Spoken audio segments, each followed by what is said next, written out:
राजगड परिसरातून निसर्गाचा एक दुर्मिळ आणि मन हेलावून टाकणारा क्षण समोर आलाय.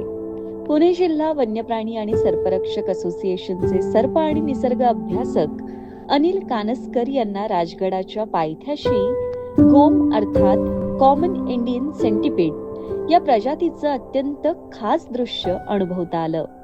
यावेळी त्यांनी एका गोमला तिच्या लहान पिल्लांना सुरक्षितपणे आपल्या कवेत घेऊन गोलाकार बसलेलं पाहिलं. पांढऱ्या रंगाच्या नवजात पिल्लांचे संरक्षण करताना दिसलेले हे मातृत्व निसर्गातील अत्यंत दुर्मिळ दृश्य मानलं जातं.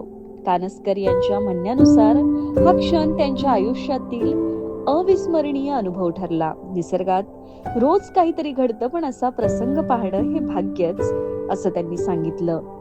गोम ही संधिपात प्रजाती असून ती ओलसर उष्ण भागात आढळते. ती मांसाहारी असून इतर लहान कीटकांवर उपजीविका करते. मात्र ती विषारी असून तिच्या दंशापासून सावध राहण्याचा सल्ला तज्ञांनी दिलाय. राजगड आणि भोर परिसरात अशा अनेक दुर्मिळ प्रजाती आढळतात, मात्र त्यांच्या संरक्षणाची गरज असल्याचंही कानसकर यांनी अधोरेखित केलं. निसर्गातील हे अद्भुत क्षण आपल्याला पर्यावरणाच्या समृद्धीची आणि ती जपण्याच्या जबाबदारीचीही जाणीव करून देतात.